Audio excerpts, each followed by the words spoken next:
بسم اللہ الرحمن الرحیم۔ السلام علیکم ورحمۃ اللہ وبرکاتہ۔ امید کرتا ہوں کہ تمام پیارے ساتھی خیر و عافیت کے ساتھ ہوں گے۔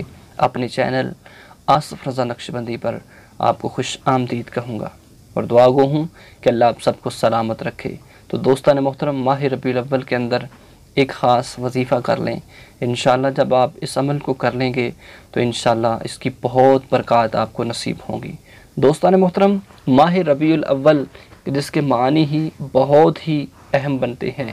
ماہ ربیع الاول ایسا مہینہ ہے کہ جس ماہ مقدس کے اندر تمام نبیوں کے سردار احمد مجتبیٰ حضرت محمد مصطفیٰ صلی اللہ علیہ وسلم کی ولادت ہوئی، تشریف آوری ہوئی کہ آپ کی آمد سے اس جہان کو چار چاند لگ گئے۔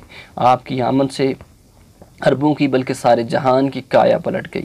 تمام نبیوں کے سردار احمد مجتبیٰ حضرت محمد مصطفیٰ صلی اللہ علیہ وسلم اس جہان میں تشریف لائے۔ تو دوستان محترم، اللہ رب العزت نے آپ کو تمام جہانوں کے لیے رحمت بنا کر بھیجا۔ آپ تمام جہان کے لیے رحمت بن کر تشریف لائے۔ تو دوستان محترم، اس ماہ مقدس کے اندر اللہ رب العزت کے نام کا ایک خاص اسم کا وظیفہ کریں۔ انشاءاللہ جب بھی آپ کو موقع ملے اس ماہ مقدس کے اندر آپ اس اسم کو، اس وظیفے کو کر لیں۔ انشاءاللہ بہت ساری برکات آپ کو ملیں گی۔ کرنا کیا ہے کہ وضو کی حالت میں تنہائی کے اندر کسی بھی جگہ پر بیٹھ کر سب سے پہلے آپ نے 313 مرتبہ بسم اللہ الرحمن الرحیم پڑھ لینا ہے۔ جب آپ 313 مرتبہ بسم اللہ الرحمن الرحیم پڑھ لیں تو اس کے بعد 313 مرتبہ کوئی بھی جو آپ کو درود پاک آتا ہے وہ آپ پڑھ سکتے ہیں، صلی اللہ علیہ وسلم، صلی اللہ علیہ وسلم، یا پھر درود ابراہیمی آپ پڑھ سکتے ہیں۔ اس کے بعد اللہ رب العزت کا ایک نام یا اللہ یا رحمن یا رحیم، یا اللہ یا رحمن یا رحیم، ان جو تین نام ہیں ان کا کم از کم 1000 مرتبہ آپ نے ان کو پڑھنا ہے۔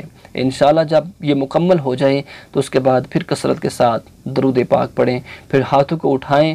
جو بھی آپ کے دل کے اندر حاجات ہے، جو بھی آپ کے دل کے اندر پریشانی ہے، غم ہے، انشاءاللہ بہار کی کرن میں ایسا کہ جس کے معنی بہت اچھے بنتے ہیں، اس ماہ مقدس کی برکت سے، حضور صلی اللہ علیہ وسلم کی اس جہان میں تشریف آوری کی برکت سے آپ کی پریشانیاں، آپ کے غم دور ہو جائیں گے، آپ کی مشکلات آسان ہو جائیں گی، آپ کے کاروبار میں اضافہ ہو جائے گا، آپ کے کاروبار میں دن دگنی رات چگنی ترقی ہو جائے گی۔